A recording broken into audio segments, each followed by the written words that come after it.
Hi hello good morning. ಇವತ್ತೊಂದು very special day ಏನಂತಂದ್ರೆ ಇವತ್ತು ನನ್ನ ಮಗಳದು ಬರ್ಡೇ May 21st. ಇವತ್ತು ವೆನ್ಸ್ಡೇ. ಸೊ 4 ಇಯರ್ಸ್ ಆಯಿತು, 4 ಇಯರ್ಸ್ ಬರ್ಡೇ ಮೋನುದು.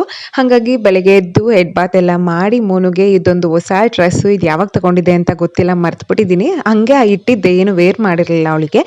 ಸೊ ಇವತ್ತು ಬೆಸ್ಟ್ ಡೇ ಔಟಿಂಗ್ಗೆ ಅಂತ ಅನ್ನಿಸ್ತು, ಹಾಗಾಗಿ ಇದನ್ನ ಫಸ್ಟ್ ವೇರ್ ಮಾಡಿದೆ. ಸೊ ಚೆನ್ನಾಗಿ ಕಾಣಿಸ್ತಿದ್ಲು, ನಂಗೆ ಈ ಥರ ಡ್ರೆಸ್ಸಸ್ ಇಷ್ಟ ಆಗುತ್ತೆ. ಮತ್ತೆ ಇದಕ್ಕೆ ಮ್ಯಾಚ್ ಆಗಂತ ಆಕ್ಸೆಸರಿನ ನೋಡ್ಬೇಕಾದ್ರೆ ಡಿ-ಮಾರ್ಟ್ ಅಲ್ಲಿ ಪರ್ಚೇಸ್ ಮಾಡಿದಂತ ಇದು ಹೇರ್ ಬ್ಯಾಂಡ್ ಇತ್ತು, ಇದು ಕೂಡ ಯೂಸ್ ಮಾಡಿರಲಿಲ್ಲ.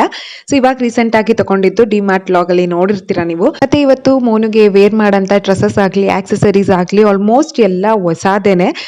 ಬಿಕಾಸ್ ಅವಳ ಬರ್ಡೇ ದಿನ ಸ್ಪೆಷಲ್ ಆಗಿರ್ಲಿ ಅಂತ ಹೇಳ್ಬಿಟ್ಟು ಈಗ ಹಾಕಿರೋ ಡ್ರೆಸ್ ಕೂಡ ಹೊಸಾದೇನೆ, ಹೇರ್ ಬ್ಯಾಂಡ್ ಕೂಡ ಹೊಸಾದೆ. ಮತ್ತೆ ಇನ್ನೊಂದು 2 ಡ್ರೆಸ್ಸಸ್ ಬರ್ಡೇಗೆ ಅಂತ ಪರ್ಚೇಸ್ ಮಾಡಿದ್ದೀನಿ, ಅದನ್ನ ಈವ್ನಿಂಗ್ ಹಂಗೆ ಹಾಕ್ತೀನಿ. ಮುಂದಿನ ವ್ಲಾಗ್ಸ್ ಅಲ್ಲಿ ಗೊತ್ತಾಗುತ್ತೆ ನಿಮಗೆ. ಇವಳ ಬರ್ಡೇ ವೆನ್ಸ್ಡೇ ಇರೋದ್ರಿಂದ ಏನೇ ಹೊಸ ಐಟಮ್ಸ್ ಯೂಸ್ ಮಾಡಿದ್ರು ಒಳ್ಳೇದಾಗತ್ತೆ ಅಂತ ಹೇಳ್ತಾರಲ್ಲ, ಸೊ ಹಂಗಾಗಿ. ಮತ್ತೆ ಮೋನುಗೆ ಪೂಜೆ ಎಲ್ಲ ಮಾಡಿಸಿದ್ದಾಯಿತು. ಮತ್ತೆ ಬ್ರೇಕ್ಫಾಸ್ಟ್ಗೆ ನಾನು ಏನೇನು ಪ್ರಿಪೇರ್ ಮಾಡಿರಲಿಲ್ಲ, ಹಾಗಾಗಿ ಕೃಷ್ಣ ಹೋಟೆಲಿಂದಾನೇ ಇಡ್ಲಿ ಚಟ್ನಿ ವಡೆ ಎಲ್ಲ ತಂದ್ಬಿಟ್ಟಿದ್ರು.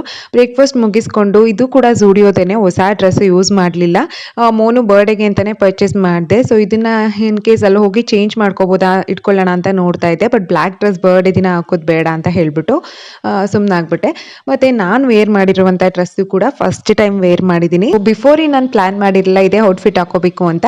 ಜಸ್ಟ್ ನೋಡ್ಬೇಕಾದ್ರೆ ಇದೊಂದು ಹೊಸಾದ ಸಿಕ್ತು, ಹಾಗಾಗಿ ಇದನ್ನೇ ವೇರ್ ಮಾಡೋಣ ಅಂತ ಹೇಳ್ಬಿಟ್ಟು ಕಂಫರ್ಟಬಲ್ ಆಗಿರುತ್ತೆ ಅಂತ ಹೇಳಿ ಅದನ್ನ ವೇರ್ ಮಾಡಿದೆ. ಸೊ ಮೋನು ಈ ರೀತಿ ರೆಡಿ ಆಗಿದ್ಲು, ನಾನು ಕೂಡ ರೆಡಿ ಆದೆ. ಸೊ ಮೋನು ಬೇಗ ಇದ್ದಿದ್ರಿಂದ ಅಲ್ಲೇ ಕಾರಲ್ಲೇ ಮಲ್ಕೊಂಡ್ಲು. ನಾವು ಕೂಡ ಫಸ್ಟ್ ದೇವಸ್ಥಾನಕ್ಕೆ ಹೋಗೋಣ ಅಂತ ಹೊರಟ್ವಿ. So yeah